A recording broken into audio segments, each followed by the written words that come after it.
It's the final countdown. Something, something, something. Dun, dun, dun, dun, dun. Uh, we're there. Final arc. Here we go. Well, we got just two more videos. Three. Three, After this, yeah. technically. Yeah, 19 episodes combined and one movie. So, yeah, we are getting there. We are getting there. Yep. Fine. I mean, I just kind of wish that they didn't recycle so much that has already been done millions of times, you know? Yeah, and for Despite those of you who don't know what we're talking about, it's Kamen Rider Classic, episodes 80 through 85 here on the Rider Time Archive. Yeah, I'm Mike and that's Steve, and yes, we are doing our final batch of 6 episodes before we wind down with a 5, then a 4, and another 4, and a movie. honestly, as I said, it wouldn't be something if it didn't like repeat itself constantly. I'm like, but how can it repeat itself? This is the first ever Kamen Rider. That's what I mean. Yeah, the first Kamen Rider is repeating the first Kamen Rider. It's Like, like, I know that. Look, let's just put it this way, okay? And it's still true to this day. TV has always been like trying to copy the movies. mm-hmm. And that is a story that is as old as we are, even older, because nothing could ever compare to a live theater performance or a movie to television. Obviously, the budgets are bigger, it's a lot more elaborate, and here it's about the same. We've said in past reviews like how they have brought back past kaijin suits, like for one big assault, and then whether it's two riders or one, or they rehash the same episode again, like a couple episodes ago. Now we have done it again.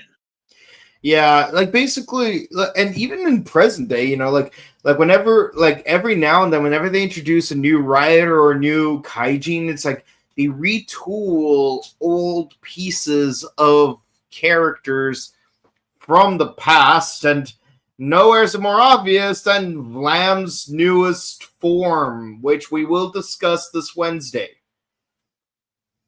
I have seen some of Gob, and I gotta admit that what we is that really his final form? Vlam's? Yeah. Yes, the idea is that it's one of those metal plates that where you place pudding a la mode on top of. Yeah. But I'm like, okay. But even And the even same got thing a goes, cherry on top. even the same thing goes with Gob. That I'm like, that's your final form. Yeah. I'm not saying that we're like losing the creativity here, but a part of me is like, that's it. Yeah, like I'll say this, and I've mentioned this before. In a vacuum, the abilities of his final form are not very impressive. The abilities themselves not very impressive. What is impressive is the way he uses those mundane, run-of-the-mill superpowers. That makes it exciting, but again, in a vacuum, like a good example is Star Platinum from JoJo Part 3. What's Star Platinum's ability? Punch stuff really fast. But it's the way he punches things that makes it interesting. That's the thing. I'm like, depending on the series, it's like you have a really cool design all the way through with awesome powers, but you just kind of BS with the antagonists. You know, Yeah. like this is too OP for the antagonist. Like base form was too OP, but now this is too OP. But then there's at times like in Gov where it's like, okay, the antagonists, and I'm talking about the siblings, are more OP than Gov and all the other writers' final forms. It's like how in what, and then when we finally get to that, oh, this is my final form thing, I'm like, it's are you sure there's not maybe, I don't know, a bag of like, bunch of crunch or like a Mr. Goodbar upgrade that could or like maybe you would eat a Payday and a Baby Ruth at the same time. Maybe eat some Nerds Rope and kind of, I don't know, something, but it's like, or maybe you could drink a soda with a Mento in it. Yeah, I'm like, there's gotta be something there that I'm like, this looks cool, but it's not blowing my mind of like, despite what people might have said about Gotchard, I will say that Gotchard, although, as it was, the designs were very like out there and very like, okay, this could have been like peak of like design, but the story is what kind of nerfed it. And like I said, like for Gotchard, like the final form is pretty decent looking. I like those xylophone noises that he makes when he steps on the ground. Kind of like with this one, especially with Gotchard and everyone else, I'm like, there could have been so much more here. I think it was like basically a trade-off. It's like it's like you got a bad story with an awesome final form, and then you got an awesome story, but with the final form that was incredibly mid. No, that seems to be the thing with Reiwa, but again, that also was a thing in Heisei. I've had many of people tell me how they've seen, like, because of us, they went and watched Fies, and they had the same thoughts as I did. It's like, okay, here is Fies, and then we have the final form, which is just a swap of color. That's it. Well, to be fair, he has a jetpack with laser blasters. And it's like that he doesn't ever use it. Actually, when you mention it, yeah, he uses the jetpack only like once. Like, no, he uses it like 3 times, and one of them was in Paradise Lost. Well, I'm talking about like in the show. We're talking like not movies, not like canonically. It's only like maybe once in the show, and that's the same. I'm not saying that he should be like out there like Wizard or Oz or Forze, even Gaim. I'm like, no. I mean, the final form is to be the final form, but at the same time, it's like, yeah. Again, I feel as though this won't be enough. This won't be enough to take on the Dommy Mommy and the rest of the discount rack at the Hot Topic. It won't be able to. But I don't know. We'll see. We'll see what happens. Yeah. Because what poor Flan Boy got his ass kicked royally. That clip has been going around everywhere. I'm like, yeah, don't piss off the Dommy Mommies. If you want a goth girlfriend who works out, that's what you're gonna get. Yeah, but to be fair, she goes full Azula. No, I know. That's what I mean. It's like, dude, the guy is in full armor, strapped, completely protected, and he's doing nothing to her. And yet she is like just bare, corset, doily little glove, no armor, just a scythe. And again, we all know scythes are horrible weapons. They're not good defensively or offensively. They're farming tools.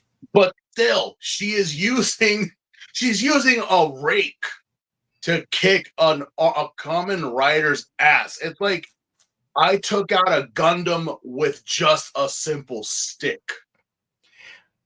Or Carter Grayson. I took out a giant dragon demon hellspawn with a water squirter.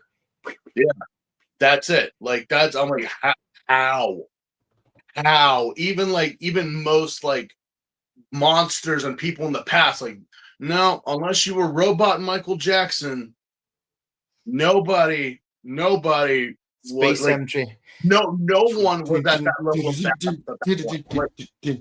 Yeah, nobody. Like, oh yeah, final bosses had come in and whatever, sure, but I'm like, to have style and flair, not just menacing presence.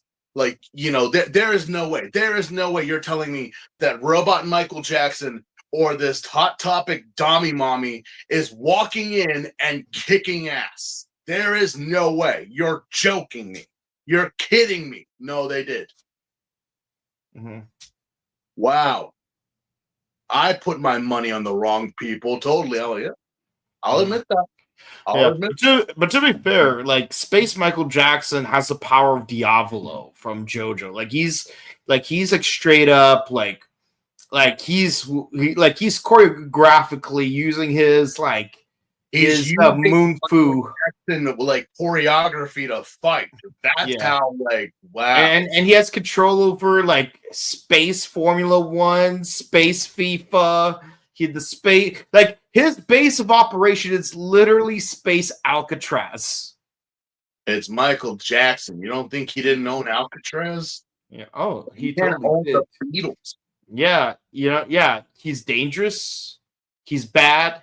He's a real thriller because he's a smooth criminal. And people think it's a joke. I'm like, no, I shared that and people thought I was joking. I'm not joking.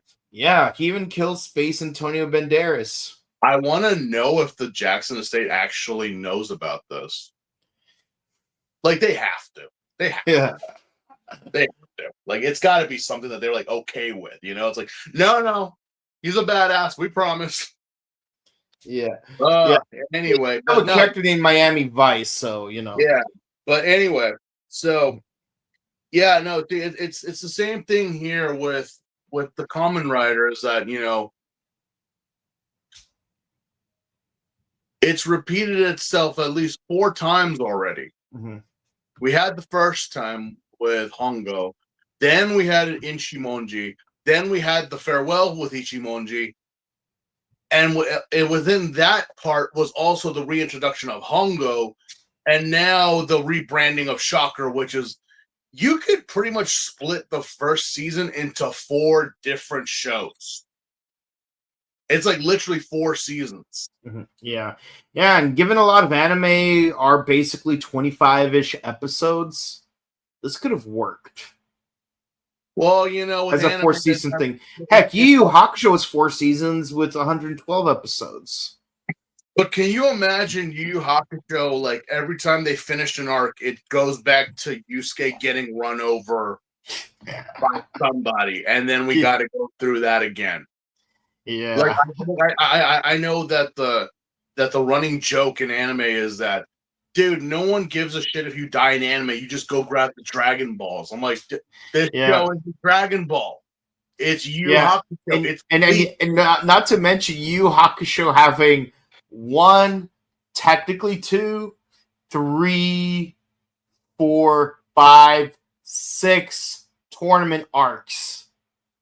Yeah, I mean, the fact of the matter is that, in some shows, when you're dead, you're dead. Obviously, Dragon Ball, that's not the case. We don't care if you die. You'll come back. But in other shows, yeah. It's like here with the Kamen Rider, it's like, I swear, even though we did have man crap that thingy, I kind of thought to myself, okay, what is this rebranding and what's going on? because it doesn't feel like a rebrand. It's more like, because let's just put it out there, Grand Leader is still around. Yep. He's still there. It isn't like he was taken over or beaten by someone else. It's just that they decided to Replace Coke with the, Pepsi.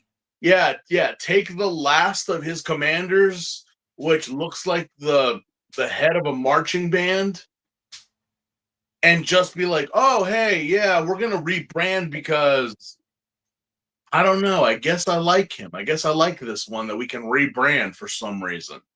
Mm-hmm. But even so, it's like, yeah, are we repeating the first 5 episodes all over again? Basically. That we've literally repeated 4 times? Because even though we don't have a spider, we have a bat.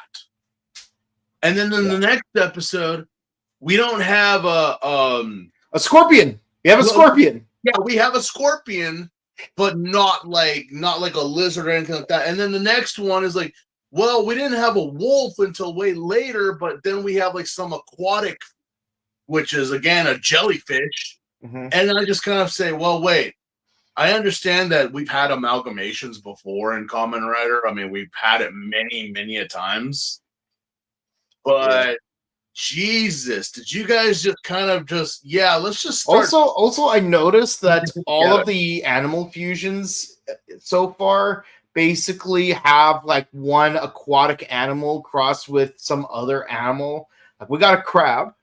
We got what is kind of an eel with a turtle. We got a sea anemone with a leopard.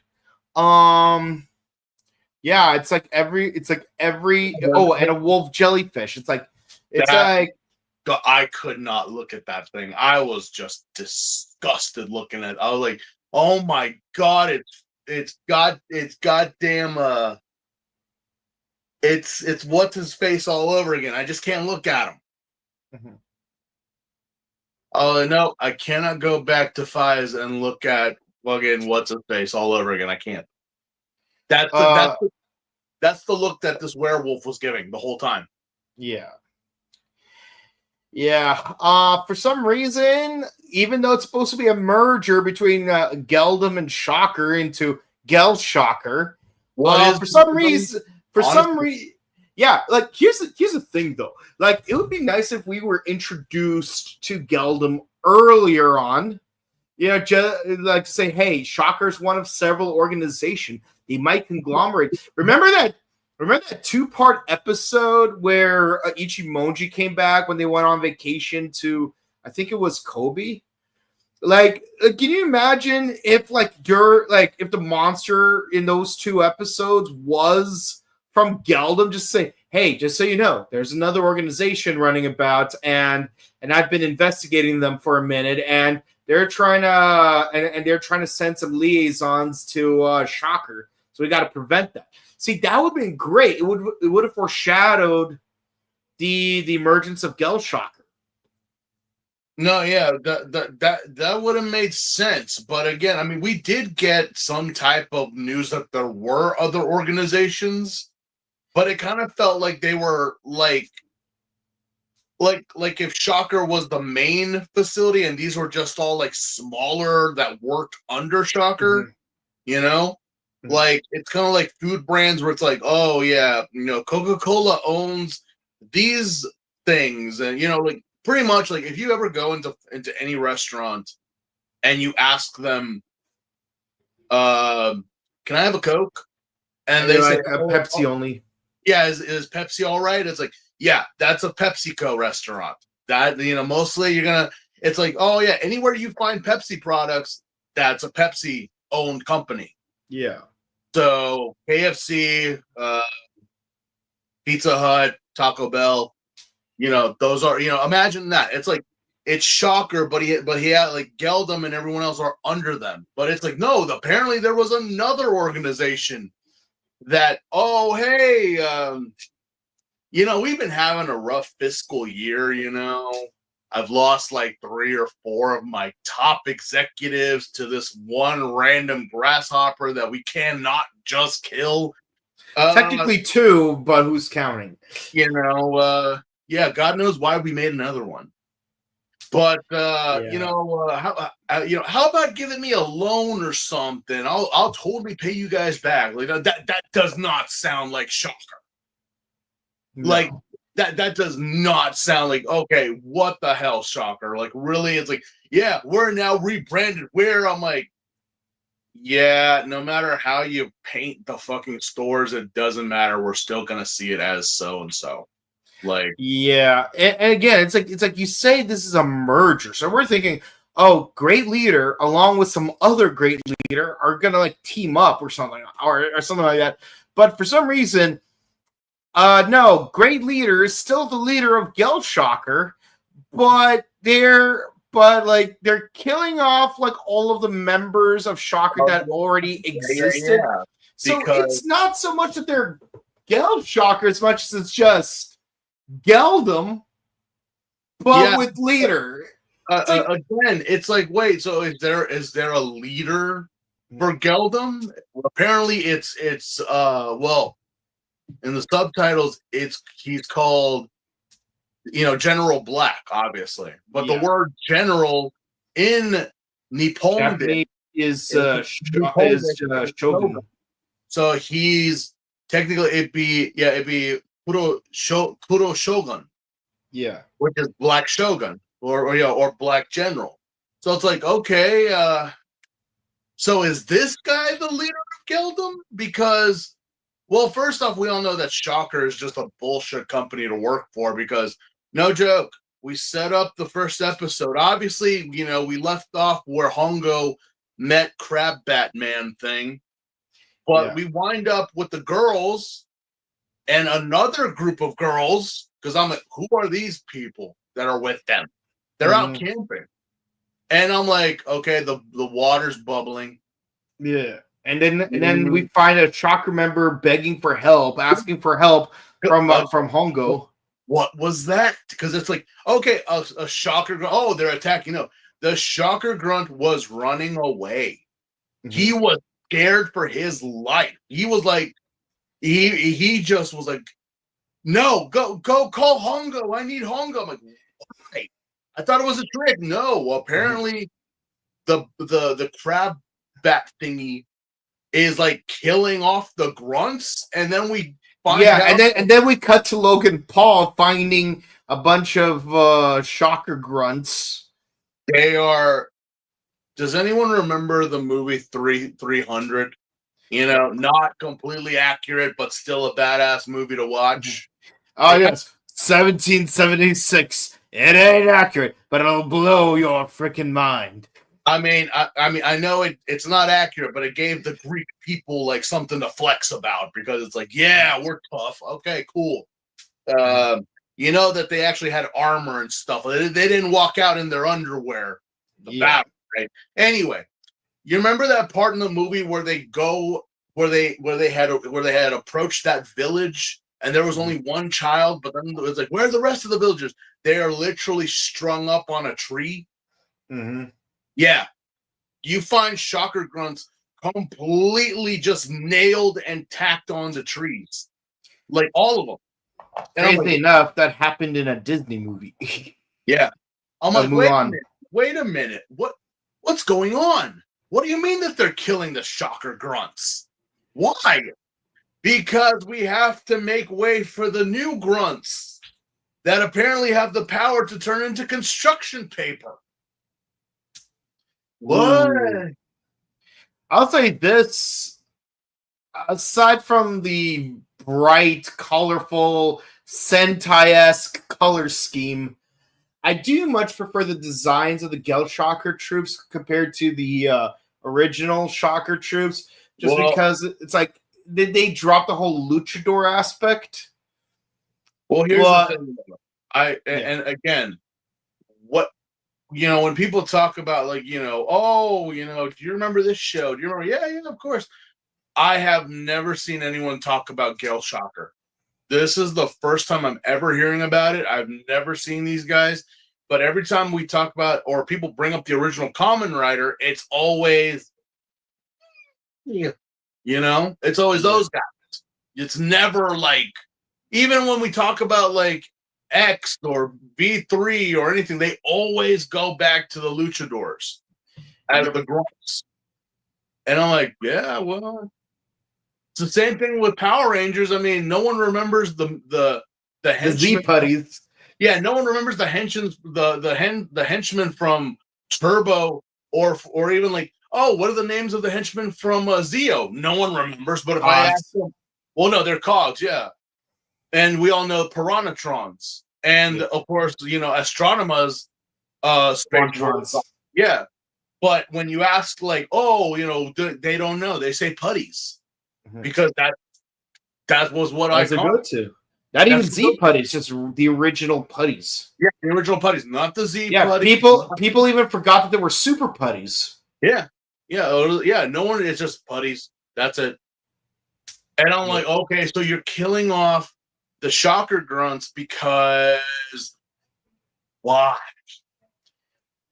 Yeah, it feels less like a merger and more like a replacement. Yeah, because it kind of, I was like, okay, so great leader, Black Shogun is doing this. What guarantees that you're not gonna get axed?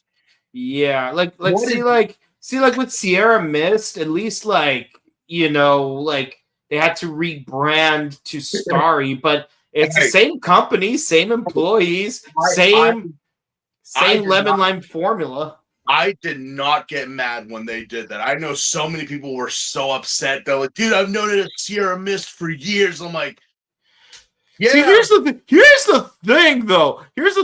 I didn't even know that Sierra Mist was replaced with Starry specifically because, like, I haven't drank Sierra Mist since I was, like, 14, maybe. So when Starry came out, I thought it was sort of like some new soda brand, kind of like you know how there used to be Slice? Remember Slice?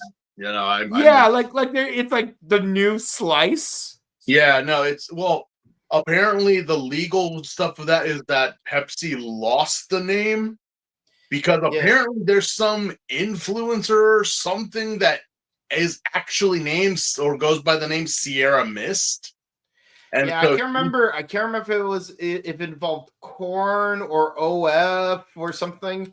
But apparently they lost it and they tried to get it back, but they're like, no. And so they just, okay, well, it's the same thing with Transformers. Like after Beast Wars, they lost a lot of trademarks for character names and everything until they got them back. Like in the like Shock Blast. Yeah, Shock Blast, Sound Burst, all like that's Shockwave and Soundwave. What are you talking about? No, it's and that's why there's that whole like, no. That wasn't them. That was something else, compared to now we have the trademarks. I'm like, okay, it's all that legal jargon that personally I'm like, well, whatever. I mean, still, it's crazy is knowing that VR Troopers was originally going to be called Cybertron. I wonder how they would have gotten away with that. Yeah, and then in Go Busters they have an energy source called, and I kid you not, Energon. But they still did it. Yeah. Still did it. And I'm like, well, I mean, it's a different country, and I mean, they're not really going to use it if they do adapt it, and we weren't really sure we were going to get a Go Busters. Another thing that I'm surprised Tokusatsu got away with was the use of the name Megaforce, which was the name of a movie from the 80s. Yeah, that's true. That's true. Yeah. But, regardless, there's really not much to say. Like, okay, so I'm going to be honest. In these 6 episodes, only the first 2 are, like, critical because they're technically a 2-parter. And basically, the main thing that happens is, like, shockers are being killed off. Crabbat ambushes Takashi and Taki. They have a fight sequence, and like, basically, like, they try to get a cadaver of a shocker grunt in order to figure out where he came from. But of course, Crabbat tried to like vaporize. How are you gonna find out where he came from? I'm like, yes. Sediment, bacteria cultures. I don't know. I mean, it's like, I see. This man is dead. So, oh yeah, he's dead. Well, can you tell us where he came from? Well, he looks like around 25 years old, male, Japanese. Not that. Where was he last? Well, look, the sediment on his shoes indicates he was near a lake. Well, that narrows it down. How many lakes are in Japan? Well, which one's the closest one? Or it could just be a bog. I don't know. Like, seriously. But anyway, yeah, well, honestly, it's like, well, oh yeah, they want to find the base. They want to find this new Gel Shocker base, which, again, not like you guys haven't had the dumb luck of tripping in a hole and finding it. That's the more obvious thing of Shocker was like that there was a big Vegas style billboard with neon lights just flashing like, Shocker base here, but yeah, so basically there's going to be like a unification ceremony and they get the information from one of the Gel Shocker grunts. But then turns out he's been eating that coffee candy from Dead Man Wonderland. Yeah. Yeah, where it's like you have to keep eating this candy like every 3 hours, or you'll be instantly like. Yeah, I was kind of like, where have I seen this before? They're like, I thought it was, oh no, he might have had like the whole like the arsenic and the fake tooth type of. No, he literally said, I need that vitamin or whatever, and it's like, why? And he just burst into flames. Like, so you're telling me that you guys, well, first off, apparently these new grunts are a lot stronger and a lot more durable than the original Shocker grunts, which kind of makes me question, great leader, why didn't you do that from the beginning? Yeah, what you're telling me that, oh yeah, every single and it's going to come up in the next couple episodes too, because I'm like, wait. I mean, you guys punch in and out? Am I understanding this right? You guys clock in and out? For reals? Well, I guess Shocker's so evil that they don't want to pay their workers overtime. No, I'm going to get there, folks, but put that in your mind right now. They, just like you and me, they clock in and out. But so yeah, we find out that Tachibana Sensei is with Taki and Hongo, because obviously, and so they get caught, brought into and they think like, oh my god, they captured Tachibana Sensei. They got him. There's like he's dead on a table, and you think it's him, but Crabbat is like, take a closer look, and I'm like, why? Is he gonna melt? Is he gonna die? Like, damn you guys if you kill Tachibana, but we know that's not the case. No, Tachibana transforms into a reject from a My Chemical Romance video. Because he turns into the leader of a marching band. No joke. That's literally what he looks like. I know it's supposed to be kind of like a Spanish conquistador type of general look, but I'm like, I'm getting massive band geek vibes here. And as you know, well, maybe not, because I will say the band geeks in my school were actually popular and very well respected. Although in other schools, I've been told that they're like complete psychopaths and the losers, but that was our ROTC class. Whoa. You will not. Well, actually, you're not completely wrong, because.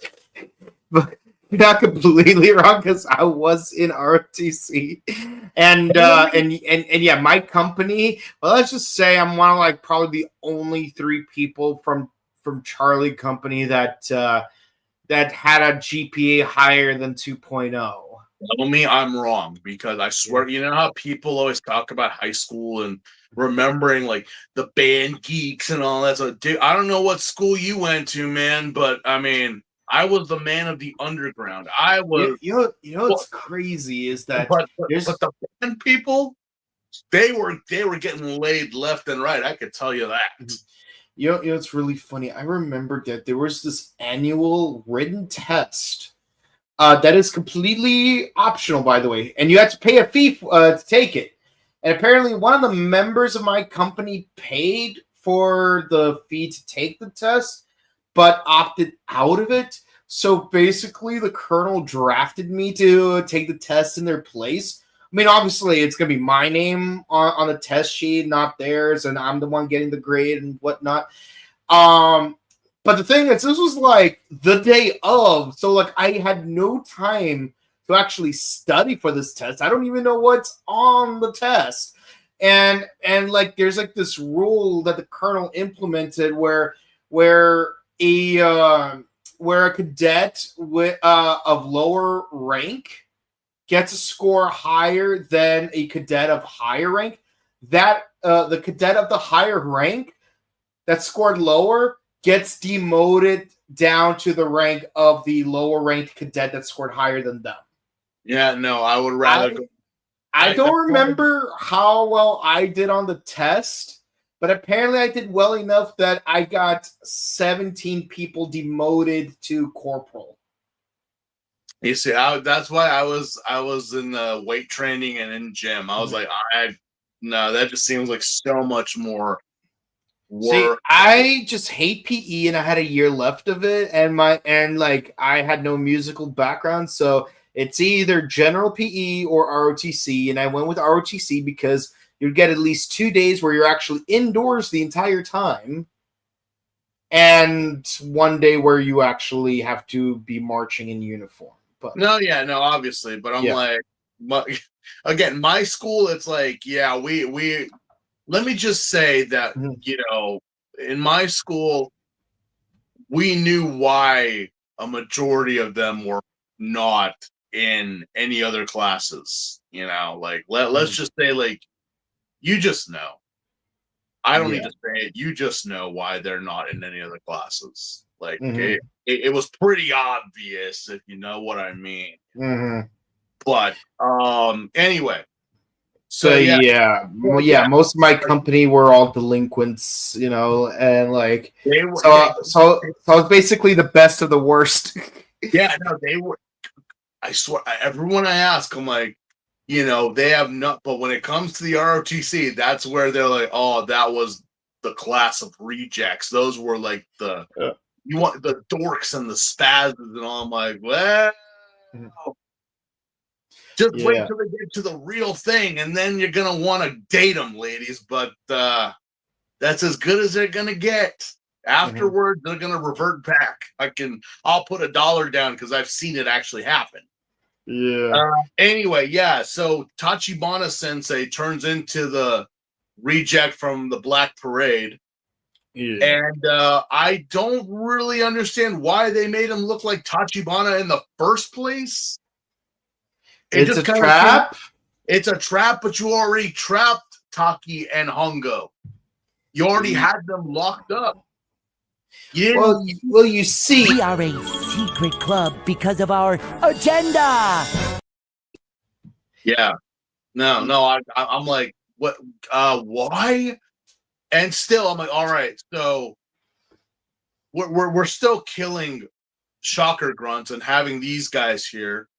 All right, and then we have like, what is the ceremony? And I'm like, okay, so what is the ceremony? 5 grunts and just a flag raise and a flag raise. Yeah, I'm like, is that it? Is that it? Where's Grand Leader? Where's the clan? Where's all the no, we don't need them. So wait a minute. Are you telling me that you killed all the rest of the people that they had brought over that were, from like, Nigeria, from Hungary, from all these, they're all gone. Yep. So again, great leader, what actually solidifies your safety here? What keeps you safe besides talking behind a microphone and we don't know where you're at? Absolutely nothing. I mean, they're gonna Oh, find. and let me tell you, it's gonna get increasingly ridiculous as the series progresses. You probably already know by now, but there will be a point where Great Leader will possess Takumi Ino's body. Yeah, well, We'll get to that when we get to Drive, but yeah, well, here, yeah. So obviously, we have this whole confrontation, and this is like the last 5 minutes of this episode. Obviously, Taki fights the upgraded Putty Patrol the and Z their buddies. cardboard paper cutouts, because that's just what they do. And apparently, they're also able to teleport. Like, why can't you just do that? Why can't the you? originals? Yeah. Why can't you just flash step? Like, no, we have to turn into paper, and then okay. All right, we get it. You're not black and white. You got color. Thank you. Yeah. Ironically, I would find the uniforms really well designed if you took those Gel Shocker designs and just made them black with red decals. You're kind of going back to form with the original Shocker from the first 13 episodes, in a way. Yeah. But they actually look menacing. They don't look like Cobra Commander rejects. Yeah, no, but yeah, I was like, I thought we were going back to like the black pants and the red kind of like outfits that they had originally. Yeah, what happened to those guys? Honestly, I miss those designs. Although the female uniforms are kind of odd because they look a lot more like something off Broadway. Yeah. But yeah, so Hongo and the Crabman Bat have a collision in the sky. And I kind of just like, wait, what? So apparently the explosion was so great that it caught the Kamen Rider in the explosion. Like, so I'm like, wait, when did that ever happen? Are you telling? What the hell is that? Yeah. Is that a thing? Is that a thing that other Kaijin could have done? Like, if they would have just grabbed his foot and then held onto it and then the explosion happened, he would have to his credit, Apollo guys tried to do that. I mean, I would have thought, like, okay, wait, so the impact of the rider kick is so strong it causes an explosion. But no, well, obviously you're at the end of your life, so it's not that hard, or okay, fine. But yeah, so apparently the explosion was enough that we see the Kamen Rider fall into the ocean, and they literally just flat out say he's dead. The Kamen Rider is dead. He's gone. And Taki yells out into the ocean. As we all know, Ultraman, like a couple years before this, had the same thing happen, which it's still in the minds of many Japanese citizens to this day. Can you imagine watching your favorite superhero show and then them saying that the hero died? Like, I mean, that happened with Superman. Yeah, I know. It happened like way later and more gruesome, but it's like in the 60s, you're telling me Ultraman died to Zeton? But then here it's like the Kamen Rider dies to Crabman Bat. But it's like there was no lead up to it. It wasn't like the Kamen Rider like just laid there dead. No, it's just the explosion was enough that it caught him in the blast. And then we go on to the next episode, and I asked this one question.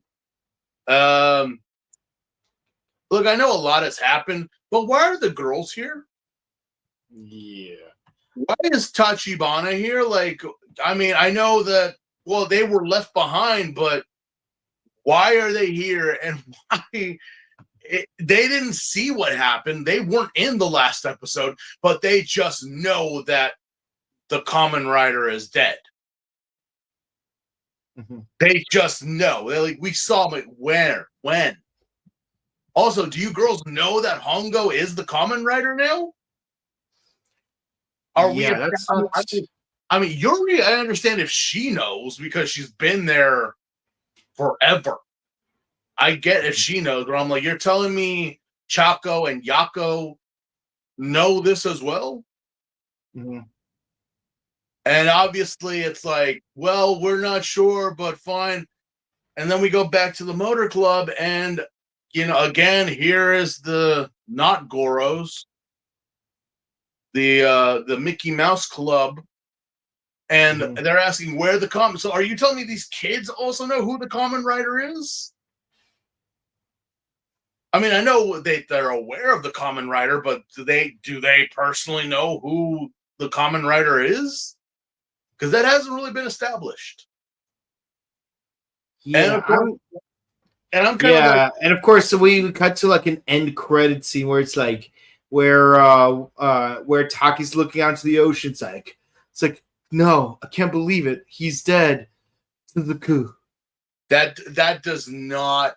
I mean, I know you're trying to make it like an iconic type of moment where like that he's dead, but it just didn't feel that way because I'm like, there's no way. I mean, when you you know what would have made it hit better if in the trailer for the next episode they didn't just straight up show Takashi in the preview. Yeah. No, I like if they showed Ichimonji instead. I'm like, what? That's what killed it because I'm like, all right, so we're to say that the Kamen Rider, again, I go back to the Ultraman thing. We saw Ultraman fight Zeton, get his ass kicked, the light is flashing, and then it dies, and then he falls over. And then we see it's like Zeton walks away in victory. It's like, what? You're telling me that Ultraman lost? It's like it would have been more if the explosion had happened and we see like the mask or the helmet of the Kamen Rider completely broken. Yeah. Like we have some type of like no. It's like it's real. Even like the movie poster for Kamen Rider the Next had Ichimonji's helmet destroyed.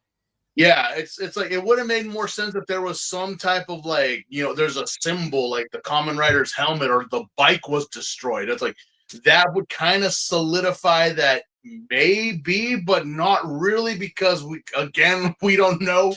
But then you show him in the preview. Yeah. And again, Takashi in the preview. Yeah. Not Ichimonji, Takashi. We see the two stripes. And you kill the momentum. It's like, no, he's okay. Don't worry about it. He's fine. He's going to be okay. Just find out how, though. Yeah. But again, so this episode, it's 81. Mixed one, yeah. So apparently now we are getting, Black Shogun is like, yeah, so all the Shocker Grunts are dead, but what about the scientists? What about all the people that worked for Shocker? Where are they at? Or did you kill them too? No, some of them are still alive. We've kind of in prison. I'm like, so wait, you locked everyone up and Great Leader is okay with this? Like, yeah, why wouldn't he be okay with it? I'm like, I don't know, that kind of seems a bit suspicious. But anyway, like you think the scientists from Geldom and Shocker would, I don't know, pool the research together, try to create new cyborgs that are more competent than both organizations combined. Again, I stand by the headcanon that what makes Takashi superior to all the other Shocker cyborgs is the fact that he is a human. Like, he didn't completely abandon his humanity, and that very humanity is the reason he's winning. Because it's like, again, Takashi does not have flamethrowers in his mouth or summon poisonous spores or electrocute things. No, he just has metallic bones like Wolverine. Well, the thing is with Takashi is that, and it's even so with every kaijin that we've battled, they're all one track minded. You took away their personality, their humanity. You took it all away. Even though Takashi in the beginning was like, I gotta regain my humanity. Takashi, you never lost it. Because you care for everyone here. Yeah, just because your hands can crush a sink doesn't mean that you still don't have like You the have empathy to like help a crying child. you have the heart and soul, Takashi, where all these shocker grunts and even the kaijin are just one-track minded fools. They're just, they're just bums. That's it. They got only one thing in mind, and that is to world domination. But it's like, well, how are you supposed to do that? You got a bunch of wind-up toys doing the chaos, and they're not thinking. You're thinking for them, Shocker. And again, you can make the most perfect plan, but if these idiots don't know what the hell they're doing, what the hell are they? What are you achieving at that point? It would have made more sense if you had, kept the humanity and then being aligned with you. And I'm like, yeah, you couldn't have beaten Hongo. There's no way. Even Ichimonji, there's no way you could have beaten them. But no, it's the same thing with Geldum. It's like, what are you doing? I don't know. Instead of pulling our resources, we're just killing everyone because that's what we're gonna do. Because yeah, and again, like I said, we punch in and out. Because the scientists that are in the cells, what are they saying? It's like, oh, I get to go see my wife and kids. I finally get to go home. I'm like, what?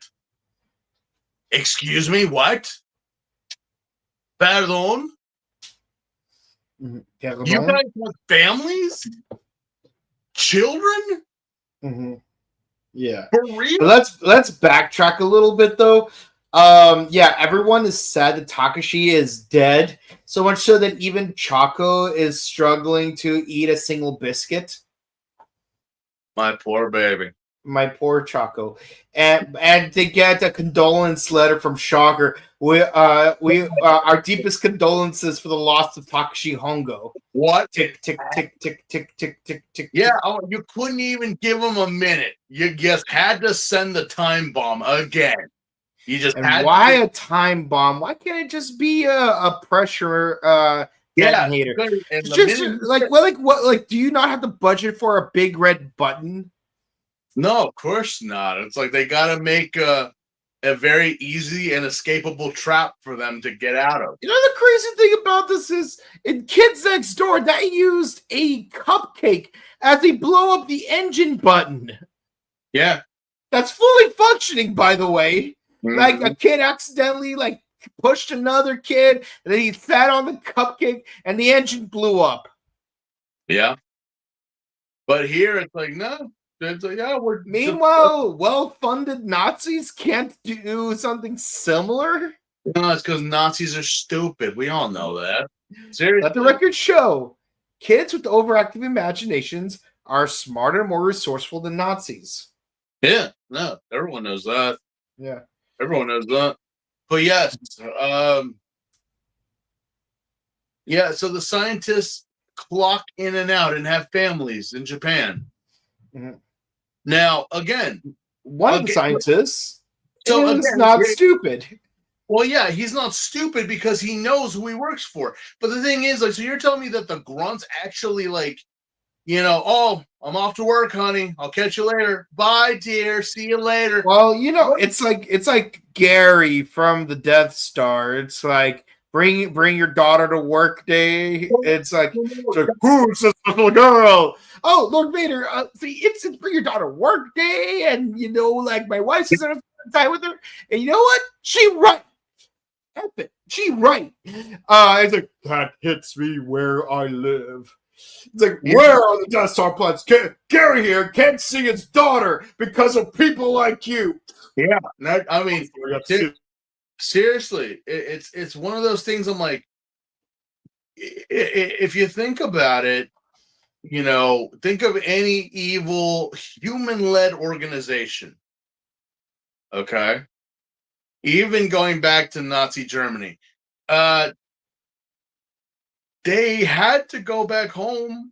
They did have lives, and if anything, they had summer camps for the kids. Well, yeah. I mean, yeah, but Jojo can't kill around it. It's also kind of like, so you're telling me that they want to conquer Japan, and they're sending out all these kaijin that are wrecking very large populated areas, right? Mhm. Are the scientists not aware that maybe their families are also in danger?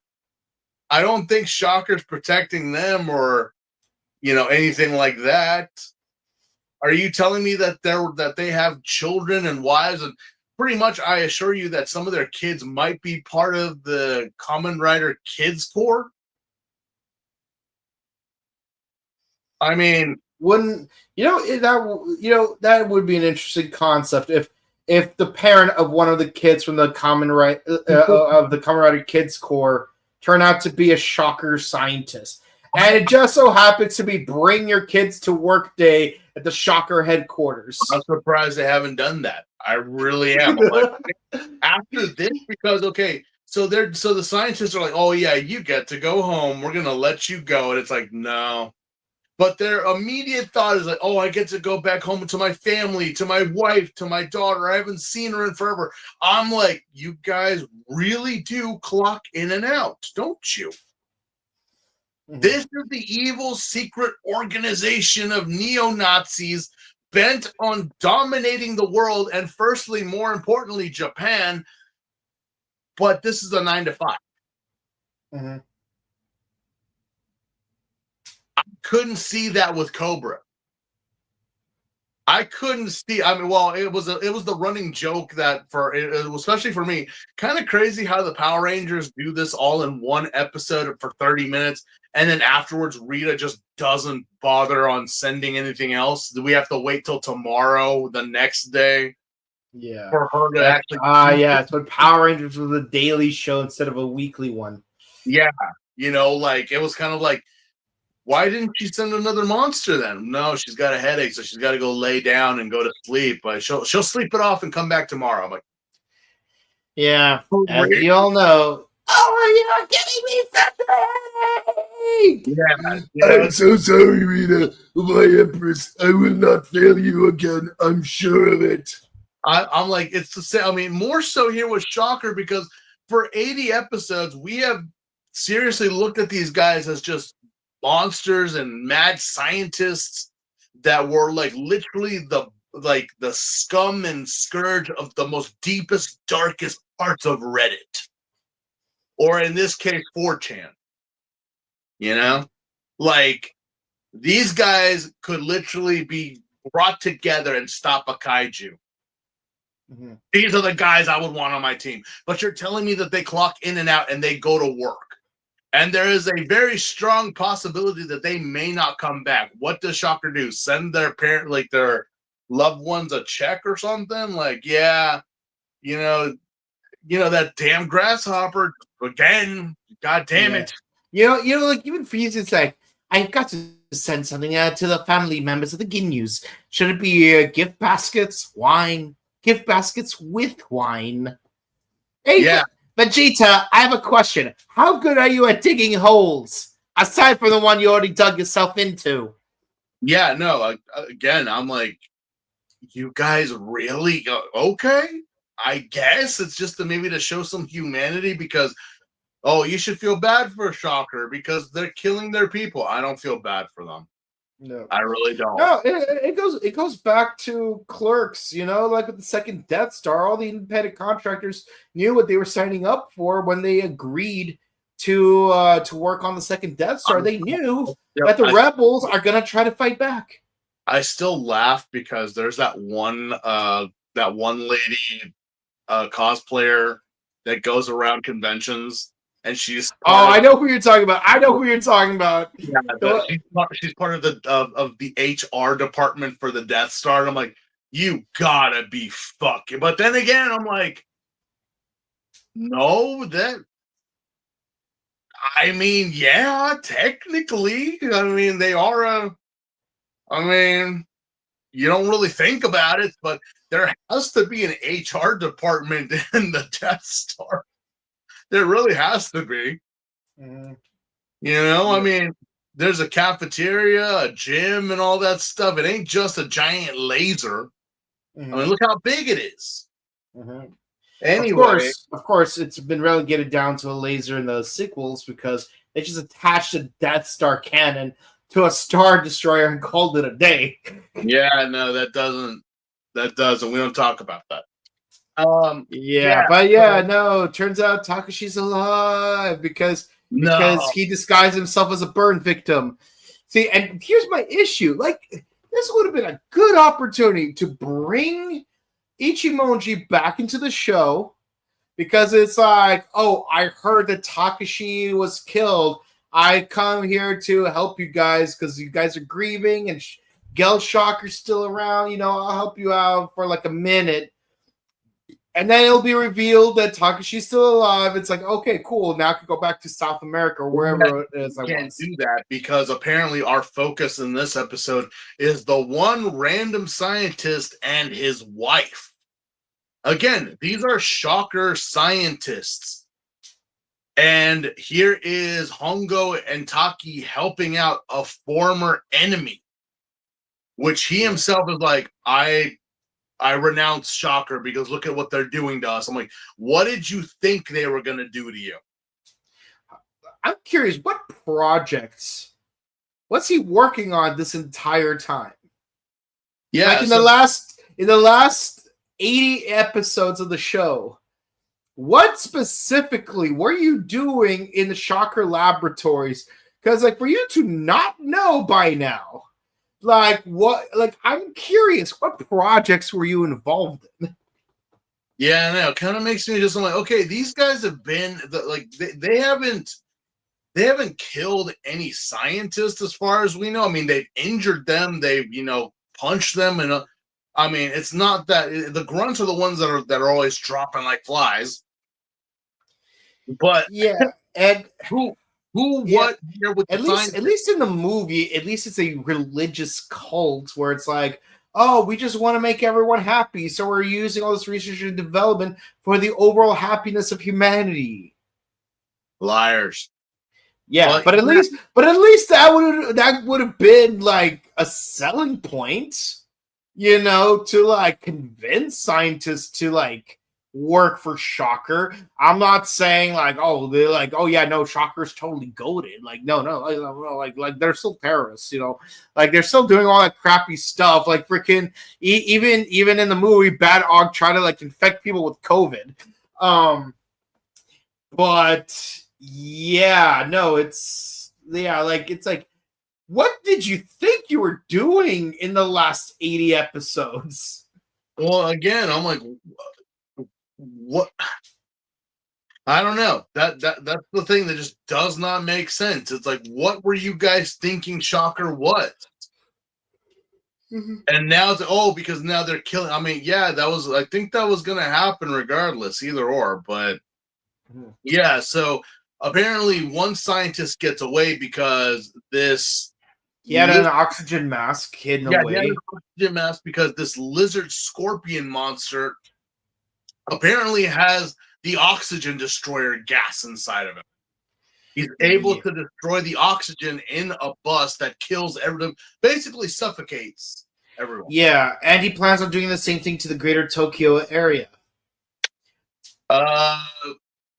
Well, I mean, I understand if you're in an enclosed area, but if you're just going to gas the entire city, that's a lot of air you got to get rid of. Wait, hold on. I got this. That's a lot of air. You might want to put those on. Good idea. Yeah. Like, that's a lot of Power air to get rid of, I mean, you can't just create some type of laser and blow up half of Tokyo. No, you gotta. Are you just gonna like suffocate every like office building? Because that kind of seems like more work than it is. Yeah.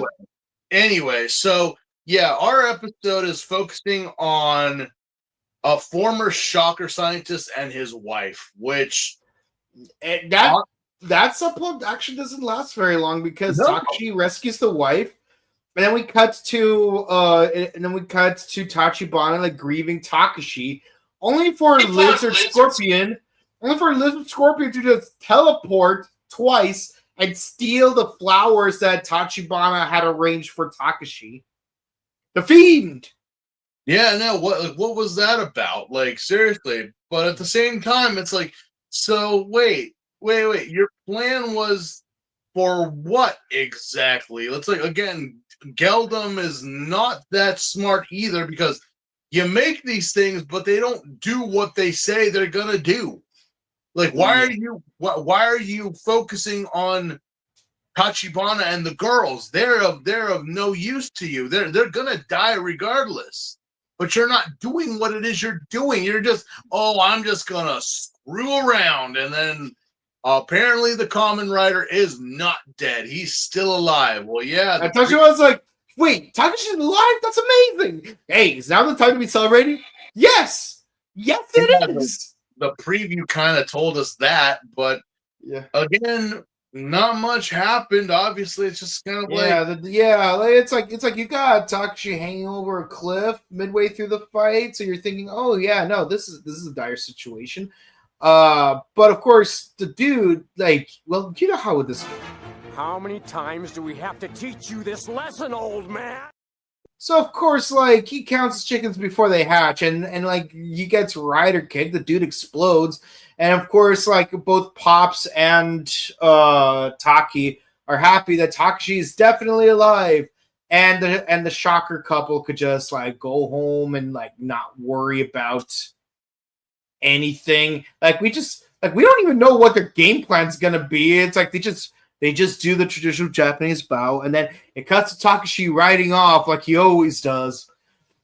And it's like, again, you could have had Ichimonji here, wasted opportunity, and not just like, oh, let's have the two riders back together permanently. No, I mean like have them be like make it more of a surprise that Takashi's gonna survive the thing.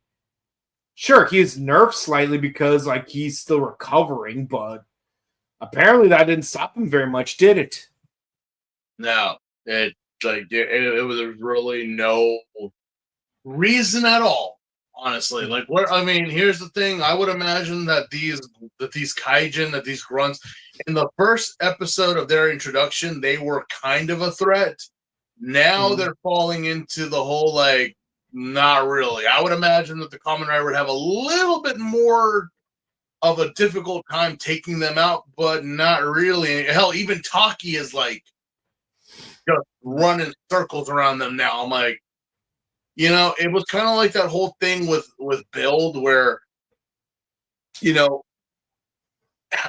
if you didn't watch the episode when Gen got his henshin device, and remembering how Build and Z-Cross were just getting their asses handed to them. Cross Z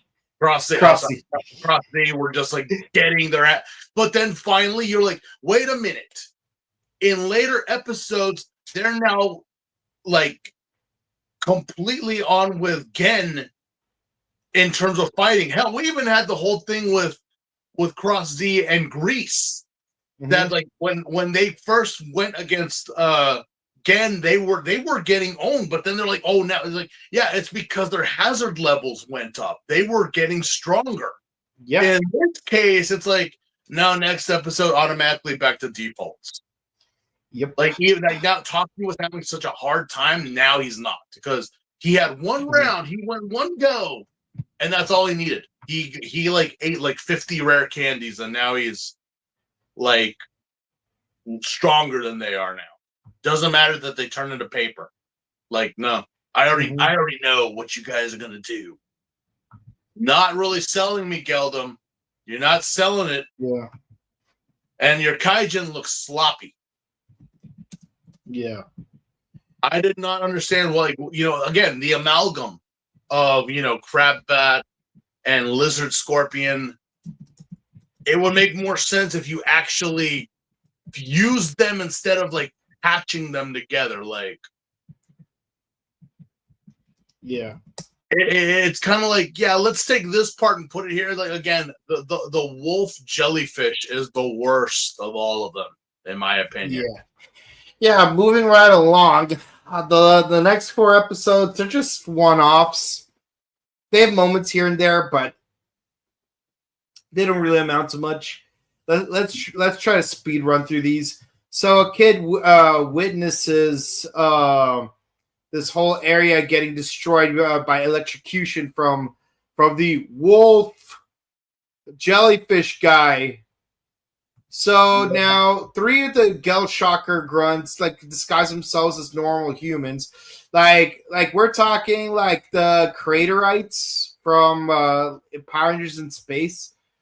But so much so that when the kid tried to ask a police officer to help him out with Monster came out and grabbed my mommy.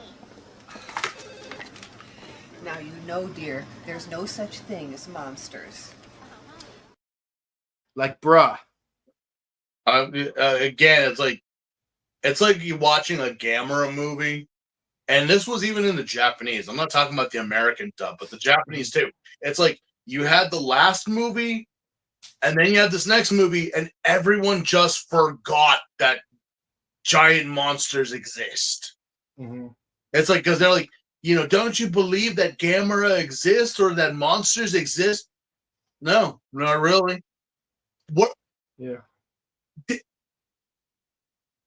Did we not just have all this happen? And you're telling me, what are you talking about? Were you not in the country when this happened? Mm-hmm. No, I was in the country. Then where were you at? Oh, I just didn't go out the house. Mm-hmm.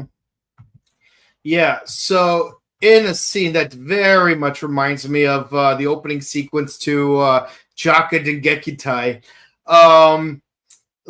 these 3 dudes are chasing after the kid with the white hat, and he gets intercepted by our 2 main rider scouts. It's like oh, these 3 guys are chasing us. Okay, we got a plan. We'll swap hats. So you safely go back to the rider core base while I distract them. I'm like, look at you, Naoki. Well, not Naoki, Mitsuru. Look at you, Mitsuru. Yeah. You're doing what Goro used to do. Yeah. I was like, this is massive Goro vibes. Goro would have been like, no, we're swapping. We're like, because he was putting himself on the line. I'm thinking that's what someone might have said. It's like, yeah, we've had 3 episodes with these kids, but they have just been like nothing really. Mm-hmm. They're just there. And that's not what Goro was. Goro was actually on the front lines. And this actually proved that. I was like, Naki, you have earned your next merit badge. You really have. Mm-hmm. Because because again, these freaking punks chase after Naki and Mitsuru. Yeah. But again, here comes Hongo and here comes Taki. Yeah, they rescue Mitsuru. Extraction complete. Bada bing, bada boom. Like, we got this. We got this. We're killing it. I'm just like, all right. So, they take the kid is safely in the club, and it's like, what happened? It's like, well, so is it Shocker? No, it's Geldum. Mm-hmm. Shocker, what's that? Is that like the Diet Coke of is that the Diet Coke of the situation? Geldum? Oh yeah, Geldum. No, Geldum is I don't want to knock it, and please forgive me that I'm gonna say it, because I'm like, no, I actually do. I'm not a picky person. Geldum is like the Walmart brand Coca-Cola. Even though it's like again, the formula for Coca-Cola, for Coke in general, is, despite what people say, it's not that hard. It really isn't. You know what's funny is, like, when you mention that Walmart. Yeah, it's Sam's Cola. Even though Sam's Cola. Yeah. It's like, wow. Now you're gonna go to Stars and Stripes. No. I'm going. No, I'm going. Not even going to Shasta. No. I was gonna say Shasta, but I'm like, I should. Too much respect. Like we grew up. We were the homies. Like you don't disrespect where you came from. Like, you do not disrespect Shasta or Stars and Stripes unless it's grape flavored. In which case, disrespect all you want. And I grew up, like, and I still do get Sam's Cola or like any of the variety of Walmart brand sodas just because it's like, oh, it's like it's a little bit more inexpensive, but it's like, yeah, I'm not picky. I'm not picky at all. I know. Don't get me wrong. When I want the real thing, I will go buy the real thing. But I'm like, you can't deny a sale. Anyway, it's like, that's just the level of like, bro, I know I'm dissing on Sam's Cola. Mm-hmm. But it's you know the crazy thing is the discount name for the discount Dr. Pepper at Big K is called Dr. K. Well, no, yeah, it's Dr. K, but there's also Dr. Thunder. And Dr. Bob. Yeah. Dr. Dynamite. They all use the name Doctor, but the weird part is this one in particular, Dr. K. It's like, whoa, Power Rangers RPM is involved in here somehow. Well, she got to get funding somehow. Yeah, I am going to use the Ranger nanites to create the ultimate carbonated beverage. It's like, it's Dr. Pepper. It's not Dr. Pepper. Yeah, I can just imagine her. If I ever if Olivia Tennant ever comes to Power Morphicon, I want to get a can or bottle of Dr. K soda and just get a video of her saying, "It's not Dr. Pepper." Because that would have been funny. That's the thing I see with Geldom is that, you could have just stuck with Shocker, but you didn't. I understand where you're coming from, but at the same time, why? Why? Mm-hmm. But yeah, not much to go with this episode other than just like we're trying to protect the kid because he saw too much. Yeah. And how is that different than what Shocker has been doing, Geldom? For a while. Yeah, Takashi gets electrocuted for a minute, and then Tachiban's supposed to turn in a briefcase. But then turns out the scientist he's supposed to turn in the briefcase to. It's like he turns out he was the Shocker grunt in disguise. And the thing is, Takashi was like, he's like putting things together. He's figuring it out. I mean, who was that guy that the werewolf jellyfish with the creepy Masato face? Who was he?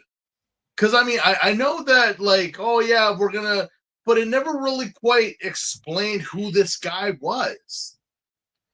And it just happened to be the like, wow, werewolf jellyfish. Yeah. You just happened to like pick the right guy because this is the guy that Tachibana Sensei was looking for. Mm-hmm. What are the odds? Yeah. I'm like, yeah, so apparently an electrical kaijin walking into a very heavily radio and electronic base of children and race car fanatics is messing around with their technology. Yep. Like, yeah, that's not a red flag, not at all. Or Hongo gets zippy zapped because we find out that guess what? The creep is actually a creep. Yup. You don't say. But it doesn't last for long because, instead of finishing off the Kamen Rider, you just kind of leave him there but take everyone else. And it's like, did you kill him, werewolf jellyfish? Mm-hmm. Did you? No? No? Why? No. Why? Also, what is your plan, actually?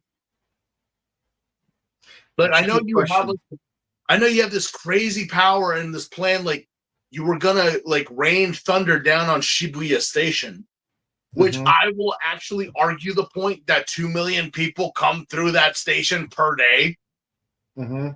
I'm like, I don't quite know what the population of Japan was back in the 70s, but 2 million per day?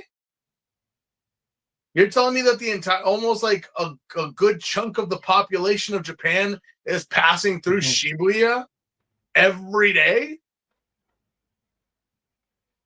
Maybe now with all the dang tourists going in and Hachiko, but back then, I don't know.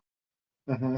I'll have to look that up. But yeah, what happened to that? Because apparently you can conjure up thunder and bring down the lightning and wield the power of Thor. No. No. I mean, you could have done that when you had the race club on the roof. It's like, let's get away, boys. I'm about to do the thunder. No. Mm-mm. Monologuing. And then here comes Hongo. And it's like, did you forget that you had electrical thunder powers, werewolf, jellyfish? I guess you did, because you didn't bother to use them again. I'm here to tell you right now, we don't care. Let me tell you something. We don't care. Yeah. Again, you look like Misato, and you died like Misato. Yep. Yeah, we went to a dock, and yeah, like his weakness is being thrown across the dock. Not even into the water, just across the water. Just thrown across the dock, like just whoosh. And I'm thinking, is this the resources that Geldum had? And you killed off a lot of shocker scientists. Why?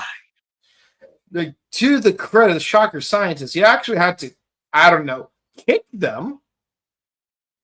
You had to actually kick the shocker monsters. Yeah, no, it's not just a simple toss. You had to do some critical damage.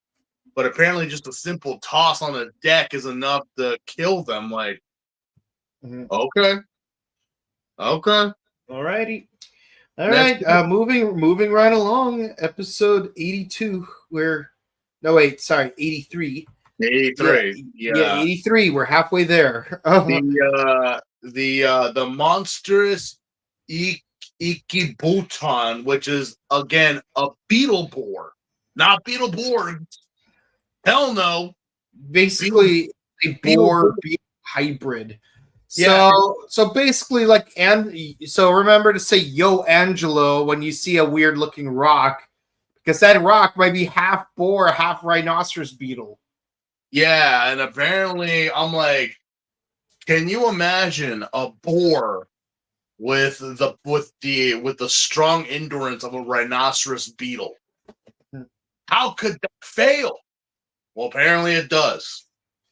Yeah, and look, I'm gonna be real with you guys. Like, when it comes to these last 4 episodes, the plots are so mundane. It's really difficult to pay attention to like what the plot actually is, because it's like look, what I mean is, it's like, what is Shocker's evil plan? What is even their evil plan? Like, oh, this one involves some kind of yellow powder. Okay, and yeah, apparently when combining a beetle and a boar together, well, what powers would you give the beetle boar? Yeah. I don't know. I would imagine maybe increased strength, speed. I mean, getting rammed by a rhinoceros beetle horn, that's gotta be freaky. That's gotta be horrible, especially But hey, at least we finally have boar fangs that are used on an actual boar instead of vampiric humans. Yeah, I'm like, okay, so we finally got boar fangs on a boar. That's cool. Yeah, so apparently this kaijin is equipped with a type of gas or poison that drives people completely crazy. So pretty much LSD. This is the way. This is the way. This is the way. Yeah. Yeah, you're giving them a nasty high. That's what you're doing. And I'm like, okay. So not much happens, we got Naoki and Mitsuru are doing their own independent investigation while Takashi has a leg injury. Yeah, his leg injury is so bad that that like Takashi apparently needs a blood transfusion, and these two boys, like, they volunteer to give him their blood. Good for them. Well, they're finally picking up some of that Goro slack that's been missing in this show. yeah, here's the thing though. Well, obviously you got to withdraw the blood from the boys, but would that be enough? Yeah. Would that be enough? And I'm like, so again, we have to reiterate that Hongo is a cyborg. Now, again, how does he get injured that if he's a cyborg? Well, he's a cyborg. He's not RoboCop, all right? You know, I mean, still gets fucked up.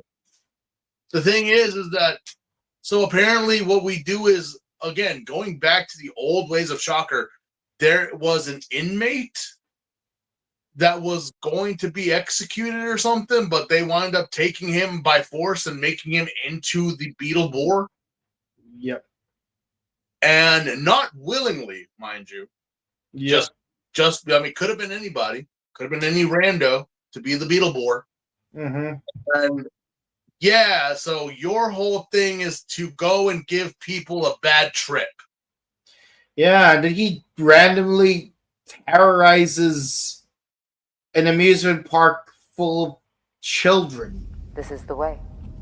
This is the way. This is the way. If you pay attention to that scene, I mean, yeah, you're right, but you actually see a lot of the people actually smiling, and the kids are kind of excited that they're on the show, yeah. On the show, and I'm like, you know, yeah, well, you know, there's a reason why they're extras. Yeah. But yeah, so yeah, everyone gets gassed. Tachibana gets gassed, obviously. This Beetle Boar is actually, well, it's stupid because it's got one cloven hooved hand the size of a football. I'm like, what is that cloven hoof for? Why not give him just regular hands? We have to make sure that you know he's a boar. Are you Did the sure? snout and tusks not tip you off? Yeah, I'm like, is that not enough? I mean, really? Yeah. I mean, you couldn't have given him like cloven feet, like Yeah. cloven feet. The main highlight of the episode is the fact that Tachibana does attack Kamen Rider with a sword, which is cool to see, but we all know how this plays out. Like Tachibana accidentally cuts the dude's horn off like it's freaking Grum from the finale of SPD. And then, yeah, now he just looks like a boar. Yeah, he's just, I mean, to me, it's like, oh, by the way, we're back at that amusement park that they had that one fight scene on. Oh, yeah. Yeah. When Takashi is fighting the Beetle Boar, you actually see the damn ski lift in the background that they used. Yep. Like, oh, okay, so we're back here again. I guess. Reusing sets. Tales all this time. And basically, the dude turns into a giant wheel, like the tire org, and Takashi defeats it by, and I kid you not, tackling the wheel with his motorcycle. Not a kick, not a flamethrower. Not even a judo flip like in the previous episode. Yeah, no, or nothing. Like I would imagine. Well, it's a wheel. I'm like, what was that? What was that one crazy? And people think I'm lying when I say about this. There's a horror movie about a killer tire. I know Full Throttle was no Maximum Overdrive was about a truck with the Green Goblin's head on it. It was basically a movie about technology, like again, rogue AI, like technology now goes against man. But there was a movie back in the day about a killer tire. I kid you not. Look it up. You think I'm lying, but I'm not. But yeah, I mean, when I saw that the Beetle Boar turned into a tire, I'm like, wow. Either that movie was relevant or they just took a total shot in the dark beforehand. Anyway. Yeah. But yeah, so moving on to the next episode, because, the writers couldn't be bothered to write an actual epilogue, not even like have Takashi drive off on his motorcycle. But yeah, this time they're using brainwashing, sort of, by like having a dude, like an escaped shocker monster, like not shocker, but Gel Shocker monster, like come out of the ocean in a wetsuit, and he's like super exhausted. And he's like, "You will destroy Takashi." It's like, "No, I don't want to." "You'll destroy Takashi because We are a secret club because of our agenda. no." Yeah. But And I kind of wonder, I'm like, where have I seen this thing before? Where I have seen this before. Where have I seen it? And it took me a while to. It's an anemone, but Yep. it's also a slug. We saw it. It's an enemy leopard. Yeah, it's basically that thing that we saw in Blazar. Yeah. Blazar fought one of these things. Like, I was like, where have I seen this before? Like, just the look of it. I have not this, but I have seen this before. And I was like, wait. Like, no, not a kaijin. It's a kaiju. And I was like, yeah, it's the thing that Blazar fought that literally creeped everyone out.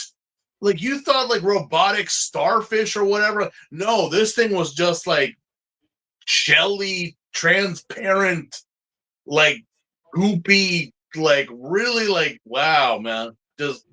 But we decided to use it here because apparently we're trying to brainwash Japan with the power of television.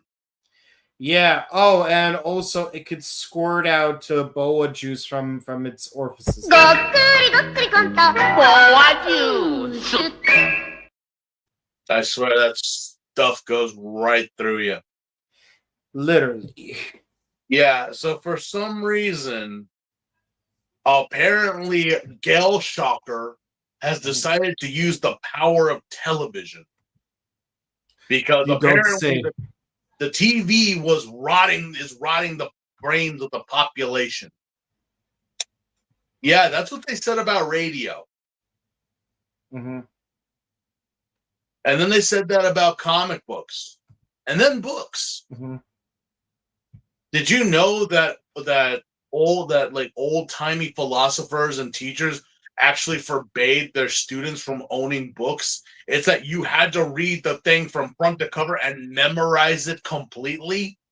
Mm-hmm. That's how you gained knowledge. No, thank you. No, thank you. You think I could cram every freaking manga panel? Oh, I could do you one worse. You know how the Greeks used to do it before Plato? You have to watch an entire 3-hour play and memorize it. And if you missed anything, you had to rewatch the entire play all over again from the beginning. And that's assuming that the local theater was even doing the same play. Yeah, I'm like, man. And these were supposedly smart people. You must, bro, you just have no time on your hands. Like, that's how pathetic your life is. You can sit there and watch the show over and over and over till you memorize every single line, every single note, every single comma and apostrophe down to the periods, and by God, just say it. I'm like, how many times did you watch that clip on YouTube until you finally, etched into your skull? You know? Yeah. You got too much time in your hands. I think I'll just read the book. Thank you. Yeah. Anyway, so yes, there's a man in a wetsuit because apparently Great Leader is also the voice of Jesus Christ Superstar. Wow. Yeah. Because he is just random scuba diver who I don't know who you are. You will do my bidding. You're not going to turn him into a kaijin? Well, just talking to him apparently was enough to do it. Is that all it takes now? Really? Yeah. Okay. Then what was the point of getting random people or like top scientists or criminals to become kaijin if all you needed was that? Mm-hmm. Yeah. All right. Well, yeah, so Yako and Chaco are out on a picnic, apparently. Yeah. And of course, you can't have a scene with the Rider girls without Choco eating snacks. So that's lovely. But they get accosted by Gel Shocker troops because let's be absolutely petty. Yeah, the poor girl's trying to eat her sandwich. God damn it! You can't even let her do that. Oh, and the Rider troops now have these cute little green vests. I'm guessing they got more funding. Yeah. I'm like, next thing you know, they're going to be having badges. Or like maybe these are their winter uniforms, because like in Japan they have like summer uniforms and winter uniforms. Yeah. Of course, that doesn't explain why they're still wearing shorts, though. Well, it's Japan. It's an island, and I can tell you, sometimes in the cold months, it can be kind of warm. So, we're on an island. People forget. I forgot. It doesn't feel like we're on an island, but we are. But yeah. Yeah. Well, again, what was actually the whole point of this episode? Not a goddamn thing. Making a diversion to lure out the Kamen Rider.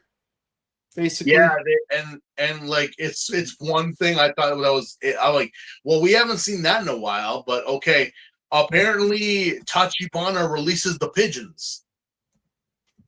Yep, he releases all the carrier pigeons to their respective like SOS.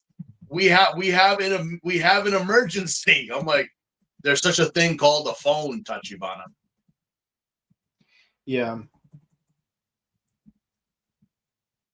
But I guess all right, and it's not just our main boys that have this outfit. It's every kid now. Okay, yeah. right on. So what happened? Like what? Why release the pigeons? What's going on? Mm-hmm. No, legitimately, what's going on? No idea. It's just a lot going on. But we do get a motorcycle battle, so that's nice. Yeah, so apparently, well, remember that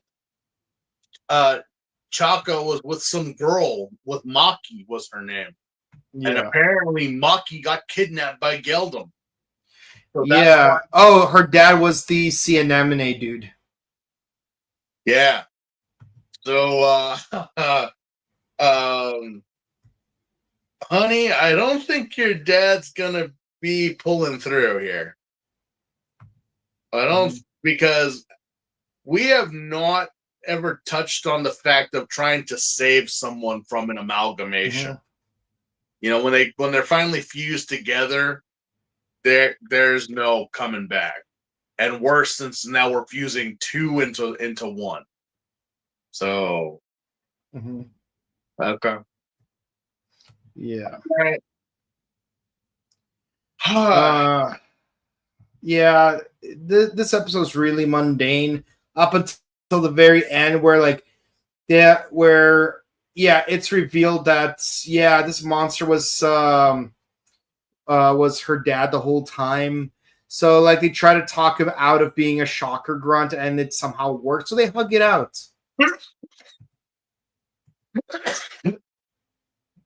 That's literally how the episode ends. The Maki and her dad hug it out. So wait, that's how it ends? Pretty much. So did we exorcise the demon? Did we get hit? Like, really? By the power of love, we removed the anemone jaguar from this guy? From the looks of it, yeah. Like, did they just split into two, just rip their skulls apart? And then, Not even. Like, he just morphs back into a human. They hug it out. The camera zooms out on them while Tachibana and Takashi watch from about 5 meters away, and then it cuts to Takashi driving on a hilltop.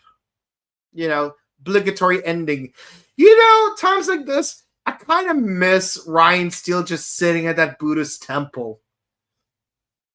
Yeah, kind of makes you appreciate the little things. Apparently, that Buddhist temple is somewhere near LA.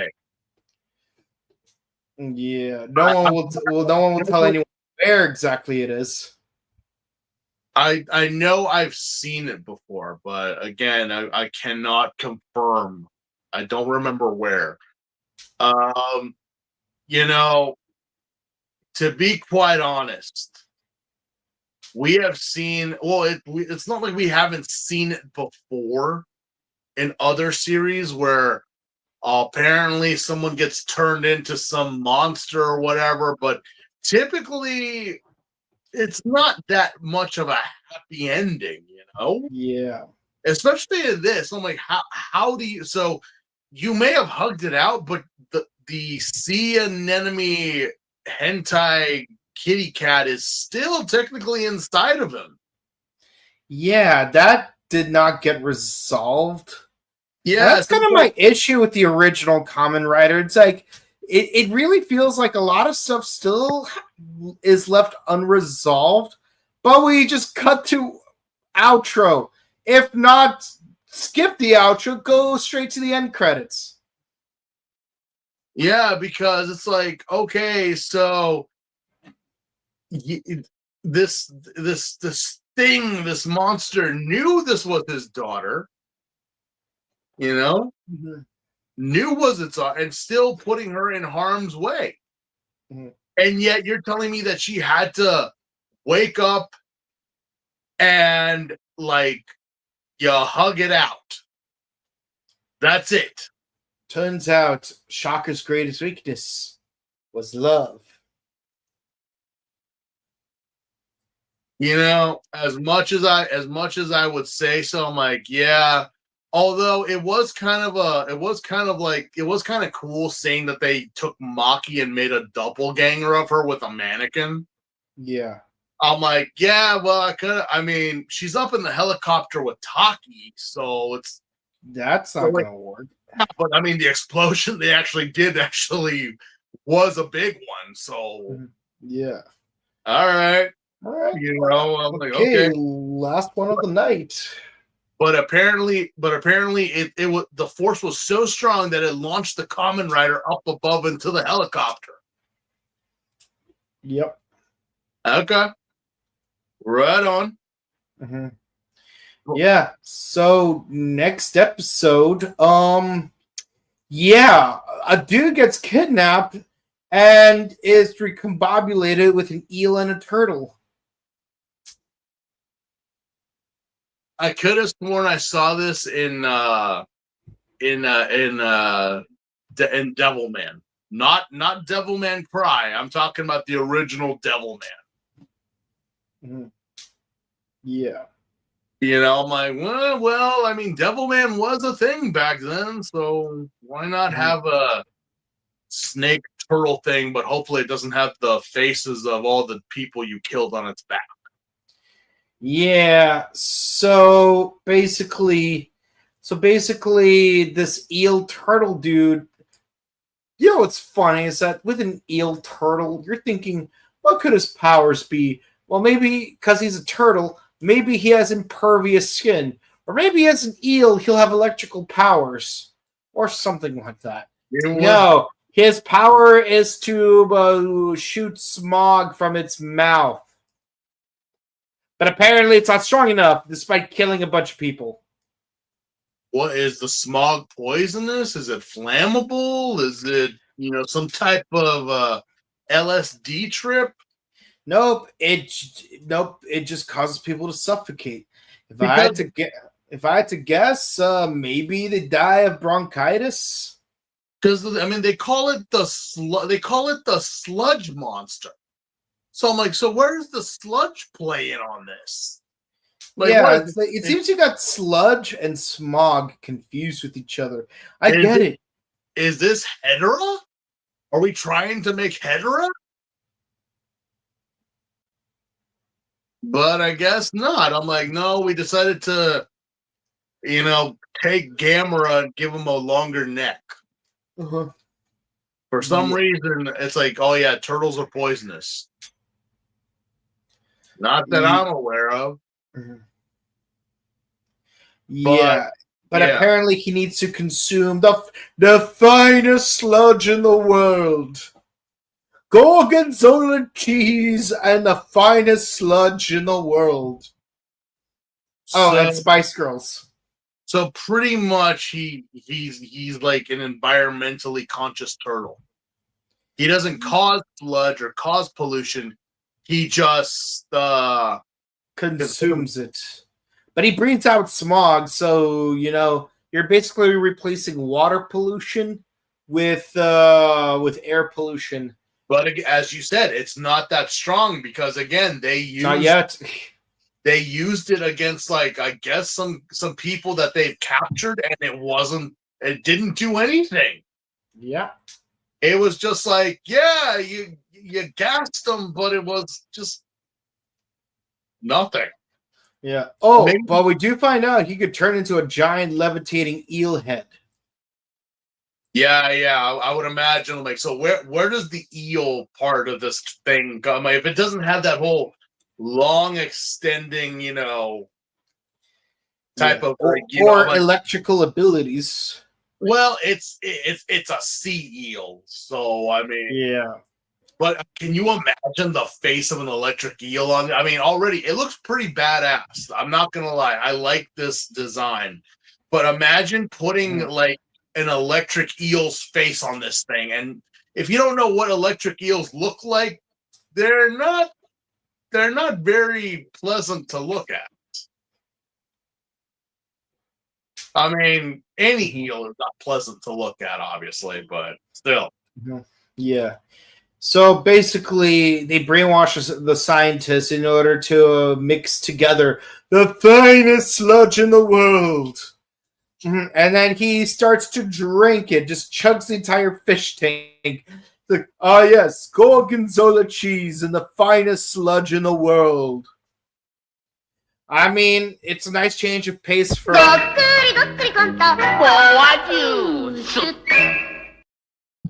I think they should have just stuck with the boa juice. Yeah. At least boa juice has that cool, refreshing, crisp flavor to it. And it's a lot more nauseous. Yeah. Yeah.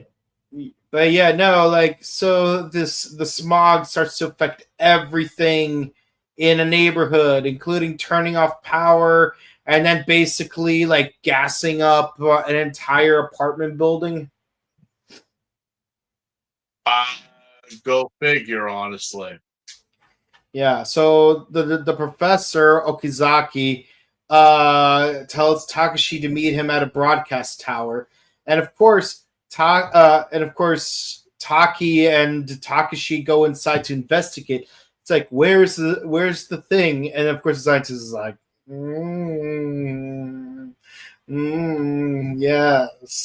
yes.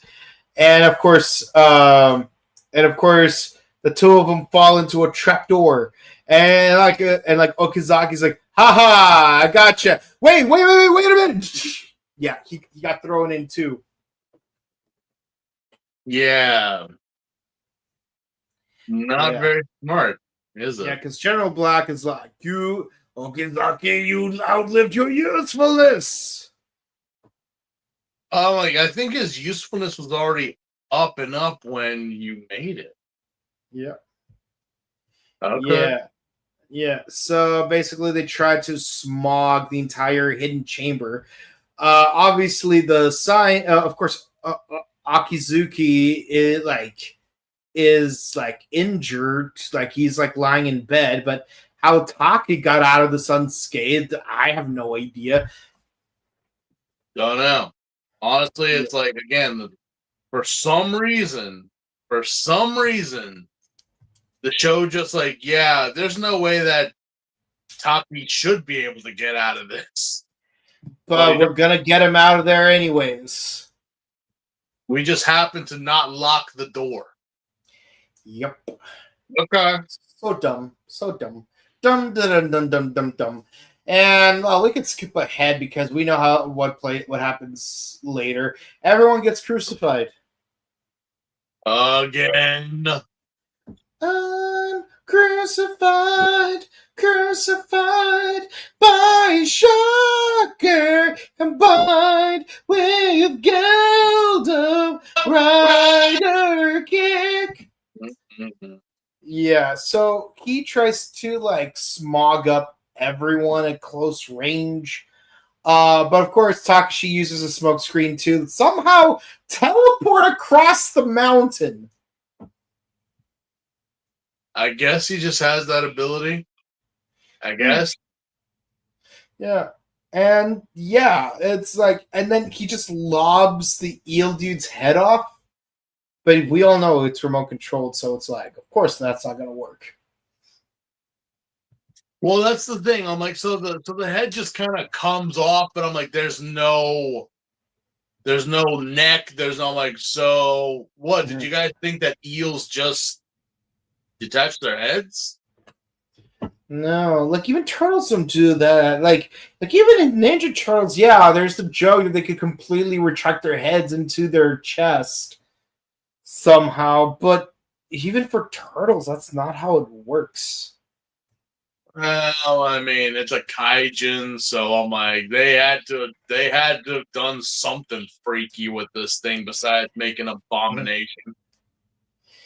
Yeah, so the dude's like brainwashed, right? And he's still on the crucifix. And like, if you phased out of the show for a minute, you would have thought, oh shoot, this guy's dead. Oh my god, they killed Kenny. But no, he's just still in a transient state because like of the remote control devices. It's like, oh yeah, no, if we dismantle the remote control device, it'll go back to normal. Okay, and then it cuts to Takashi on a motorcycle. Yeah, no. I mean, what I found like kind of odd and hilarious in this episode was, so we have the detachable head, right? And again, not connected to anything; it's just a detachable head.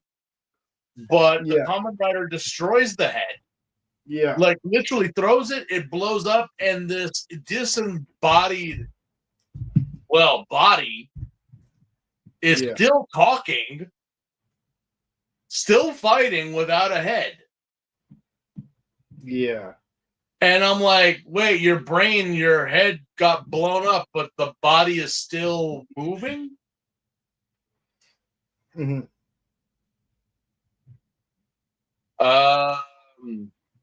Well, Geldum, this is possibly the first kaijin that I will ever say that I'm impressed. Yeah. Really? I am legitimately impressed because you're telling me that even if we decapitated him, blew up his head, he's still moving, still fighting. Why are we not I mean, Tentaclaw from Time Force could do that. Well, I mean, why aren't we making more of these things? Seriously. Yeah.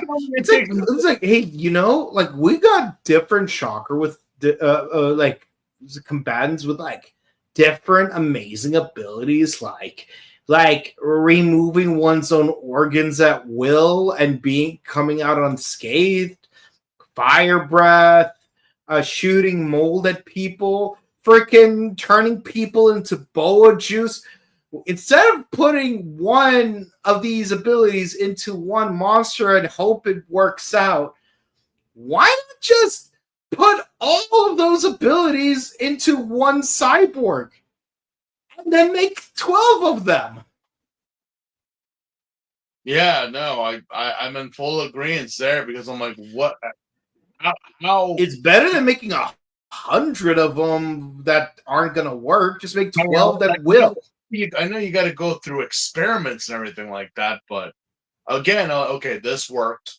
Let's do that again. Like, having some final like that, not even the Kamen Rider, but I guess that's too much to ask for 1970s television.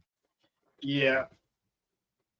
But yeah, so obviously that's the end of the episode and this review because we are left at the preview for the next episode. Eagle Mantis. The monstrous Eagle Mantis human hunt. Mm-hmm. Sounds menacing. Let's hope that the title pans out. Let's hope so, because it looks like something out of Planet of the Apes. Yep. Yeah. Well, good news is we only have 13 episodes left. We're almost more there. episodes. We're almost there, guys. We're almost there, guys. We got our feet wet with the whole Gel Shocker arc. We did almost a third of it. We are 85% done with the season in its entirety. We're almost there, guys. 13 more episodes in the movie.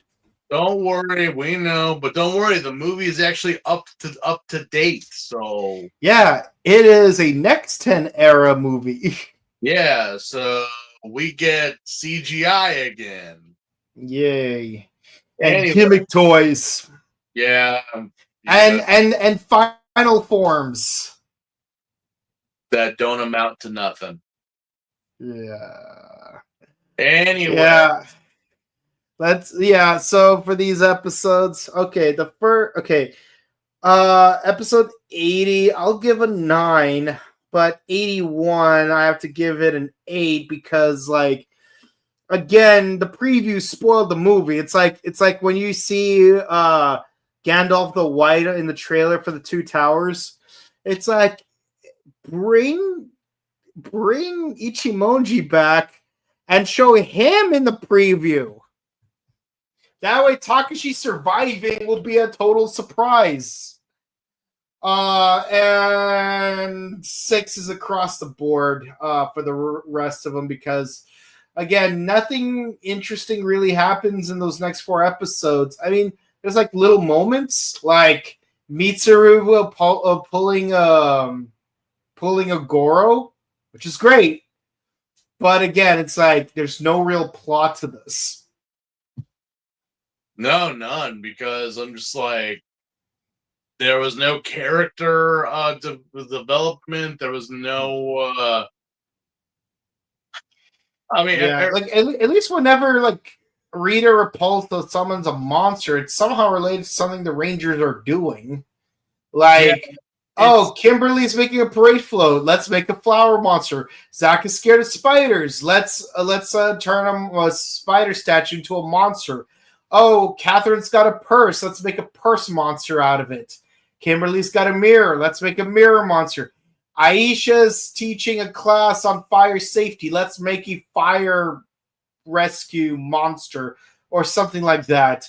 Oh, Rocky is doing a student-teacher thing in chemistry class. Let's literally turn all 6 Rangers into vials of random chemicals that somehow have the same colors as the Ranger suits. Very similar to an episode of Ninja Storm about a decade later. Yeah. Yes. But here it's like they're palatable. Yeah. Yeah. Okay. What are your thoughts? Like, what scores would you give these episodes? Well, honestly, I'm like, we literally rebranded again. Like I said, we rebranded for the fourth, fifth time. So it's got to, like, for me, it's a 5 because while indeed we are getting amalgamations and things like that, and you're basically rehashing the same 5 episodes that we've done 4 times already. Mm-hmm. But it, like, now instead of like doing like the spider bat and all that stuff, it's like pretty much we're just putting everything together and we rebrand it. So, but nothing different happened. It's all been the same. So what's the difference between Geldum and Shocker and Gel Shocker? I don't know. So to me, it's got to be a 5 throughout. Yeah, I do have to take issue with the whole like restructuring thing. Because it's like, why? Like at this point, why? Why not just replace Shocker altogether with Geldum? Or just rebrand Shocker as Gel Shocker for like no reason, just because it's like, oh, this is the most elite part of Shocker that's left. Or I don't know, it's like maybe replace Great Leader with another Great Leader or something. I don't know. Like, we never even see who the Great Leader of Geldum is. General Black is literally just a general about Geldum's equivalent of Dr. Shinigami, Colonel Zoll, and Ambassador Hell. Yeah, so, I mean, I don't see what the purpose even is of rebranding if it's just the same. It really doesn't make sense, so... All right, let's move on. Let's go to the comments because we don't really have much to say. All right. So like the main highlight is the Kamen Rider kids are actually getting more things done, which is great. Okay. Yeah. All right. David Yu says find the Masked Rider or Finn the Masked Rider. It's like okay.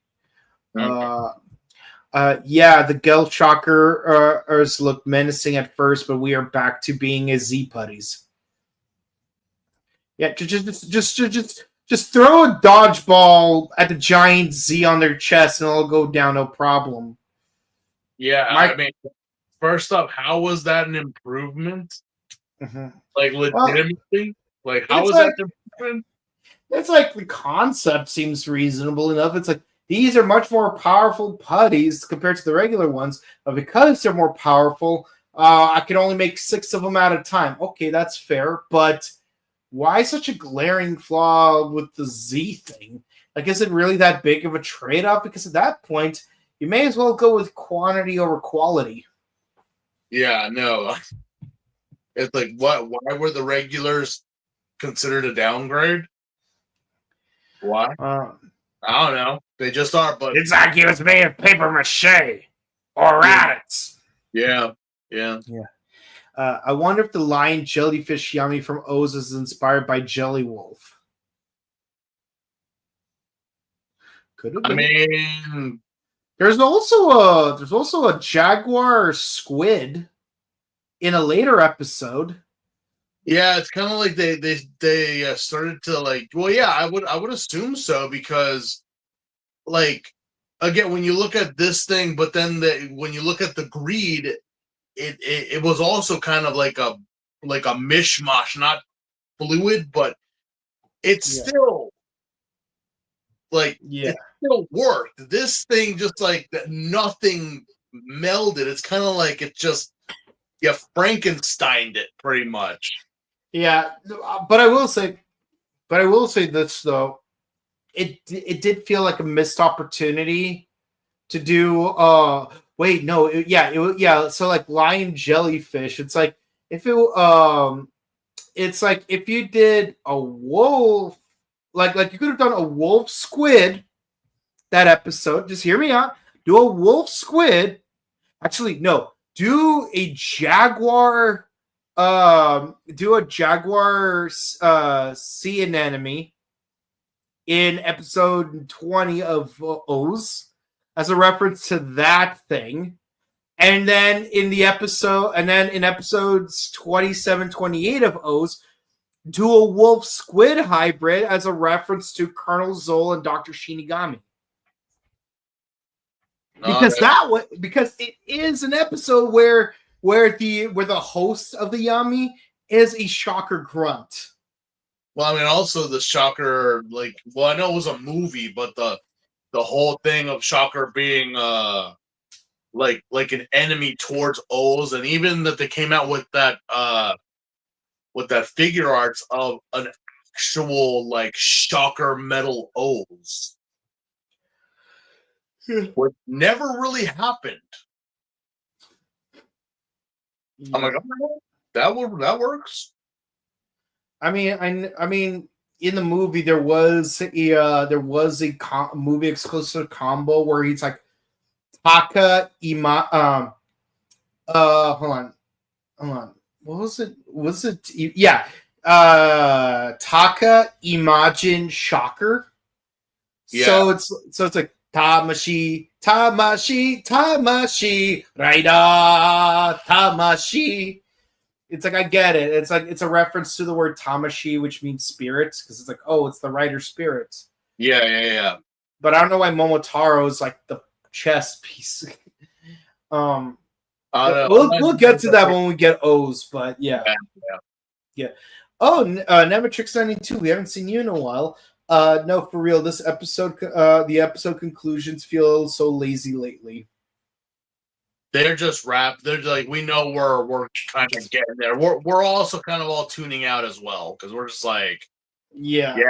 Can we just get this over with? Yeah, I had to, those last 4 episodes, I had to like rewatch them a couple of times because like I legit felt like I was tuning out to those 4 episodes. It's like, bruh. And like I didn't want to tune out. It's like, come on, we're getting some, we're cooking, but like, no, we're not. So that's it for the comments, guys. Thank you guys for watching. Please be sure to comment, like, and subscribe to us on YouTube, Facebook, Twitter, Instagram. Ding the bell icon. Stay notified for our latest videos. We are doing Ultraman Z's final episodes, last 4 episodes, tomorrow on Monday, June 23rd, and July 7th. We're going to be, I think it's July 7th. We are going to be doing the new series Ultraman Omega on Mondays. Well, Wednesdays, we got the usual suspect, Kamen Rider Gob, and Thursdays, number 1 Sentai Go Juger. And on Sundays, we are doing the original classic Kamen Rider. We're almost done, guys. Just 3 more batches of episodes, plus 1 more movie, and then we can spin the wheel, and hopefully I either get like a first 10 Heisei season or Amazon. Like I know we spent 2 consecutive seasons on in the Showa era, and the latter of which being 100 or so episodes, but bear with us. It's like, oh man, if we get Amazon, that'd be great because it's only 24 episodes. Like I'm practically manding for that to be the choice, just because of how short it is. But yeah, no, a month from now, we will find out what the next season of Kamen Rider it is that we will be tackling. Also, check out our interviews from our various conventions. We've got 32 more interviews to upload, so we have a lot of content for you guys. And check out our sister channel, The Buttery Show, where we do various movie reviews and TV show discussions. We got Gundam G-Clocks shorts, featuring our boy Leo, as well as movie reviews of the Karate Kid movies in honor of the new Karate Kid movie. It's Karate Kid month. We already discussed the first 4 Karate Kid movies, so this Tuesday we'll be discussing the 2010 film The Karate Kid, which would be more accurate to say the Kung Fu Kid because it features Jackie Chan and Jaden Smith and whatnot. And all that and more on both of our channels. And if you want to follow our personal content, where can the people find you? Just on IG, as always, guys. Thank you so much for your comments. And you can find me on Instagram at Boken_Kabuto and on Twitch at twitch.tv/BokenKabuto. And if you want to say hi to us in person, Jake is going to be at G-Fest July 11th to the 13th in the Hyatt, Chicago, Illinois. And we will be at ToonCon at the Burbank Marriott on September 7th. There's going to be The Batman reunion. Can't wait to see that. as well as various other cartoons that we all grew up with. Ryan's definitely going to be there, so definitely say hi to him there. Yeah. So those are our last 2 convention dates that we will be participating in. If anyone goes to LA Comic Con, that's going to be discretionary as attendees, not as press. But definitely say hi to us if any of us are discretionarily going there. Yeah, that's pretty much it. Be sure to stay safe, stay hydrated at the emergency kits. Hug your loved ones. We love you guys. We hope to see you again real soon. Goodbye. Bye, guys.